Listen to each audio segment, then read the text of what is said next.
मंडळी, सध्या सोन्या चांदीचे भाव दिवसेंदिवस वाढत आहेत. सध्या सोन्यानं 1,25,000 रुपयांचा टप्पा पार केलाय, तर 1 किलो चांदीने 1.5 लाखांचा. आणि या बदलांचा थेट परिणाम तुमच्या आमच्या खिशावर होतोय. मग आता प्रश्न असा उरतोय की सोन्याची किंवा चांदीची खरेदी कधी करायची आणि येत्या काही महिन्यात सोन्याचे भाव वाढतील की घसरतील? चला आजच्या आपल्या व्हिडिओमधून सविस्तर पाहू. नमस्कार, मी श्रुती आणि तुम्ही पाहत आहात महाराष्ट्र जागरण. सोन्याच्या बाबतीत पाहिलं तर गेल्या 24 तासात पुन्हा 1,500 रुपयांची वाढ झाली. सध्या सोन्याचे दर 1,25,000 रुपयांवर पोहोचलेत. या मागची कारण सांगायची झाली तर रशिया युक्रेन युद्ध, इस्रायल गाझा संघर्ष, अमेरिकेतील फेडरल बँकेच्या व्याजदरात झालेली घट आणि अमेरिकेत सुरू झालेले शटडाऊन यामुळे जागतिक पातळीवर सोन्यात गुंतवणूक वाढली आणि अनेक देशांच्या सेंट्रल बँकांनी मोठ्या प्रमाणात सोने खरेदी करणे सुरू केले. त्यामुळे सध्या सोन्याचे दर सर्व उच्चांक मोडत आहे. चांदीच्या बाबतीतही परिस्थिती तशीच आहे. जागतिक बाजारपेठेतील अस्थिरता, रशिया युक्रेन युद्ध आणि जिओपॉलिटिकल अस्थिरतेमुळे चांदीच्या दरात गेल्या वर्षात सुमारे 70,000 रुपयांची वाढ झालेली दिसते. वर्ल्ड गोल्ड काउन्सिलच्या म्हणजेच WGCच्या ताज्या अहवालानुसार सध्या सोन्याची खरेदी थोडी जास्त झाली असली तरी दीर्घकालीन दृष्टिकोन अजूनही चांगला आहे. त्यांनी पुढे अहवालात म्हटलंय की गुंतवणूकदार पाहत आहेत की भविष्यात शेअर बाजार मंदावल्यास सोने त्यांच्यासाठी सुरक्षित पर्याय म्हणून उपयोगी ठरेल.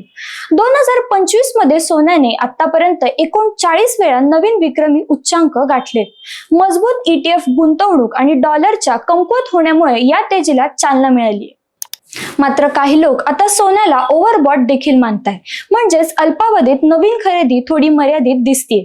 तरीही लोकांनी जितकी हवी होती तितकी दीर्घकालीन गुंतवणूक अजूनही केलेली नाही, असं देखील या अहवालात नमूद करण्यात आलं. दीर्घकालीन संधी म्हणून पाहिल्यास अलीकडे जोरदार खरेदी झाल्यामुळे किमती थोड्या स्थिर वाटू शकतात, पण दीर्घकालीन गुंतवणूकदारांसाठी सोने अजूनही विश्वासार्ह मालमत्ता राहील. मात्र अमेरिकन डॉलर अचानक मजबूत झाला तर सोन्याच्या तेजीवर देखील याचा परिणाम होऊ शकतो. तर इकडे दुसरीकडे दुसरा मतप्रवाह देखील दिसतोय.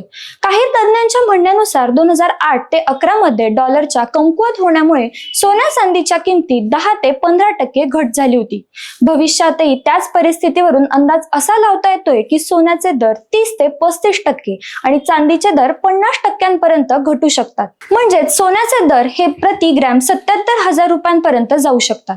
पण दुसरीकडे डॉलर डिव्हॅल्युएशन आणि बँकांच्या क्रियेमुळे सध्या भाव लगेचच खाली येण्याची शक्यता फार कमी आहे आणि जरी फरक झालाच तरी तो 10 ते 15% इतकाच असू शकतो.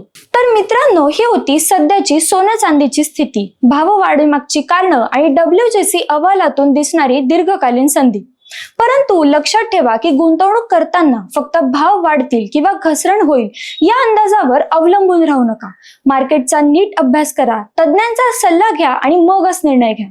जर हा माहितीपूर्ण व्हिडिओ तुम्हाला आवडला असेल तर नक्की लाईक करा, शेअर करा आणि चॅनलला सबस्क्राईब करायला विसरू नका. पाहत रहा महाराष्ट्र जागरण.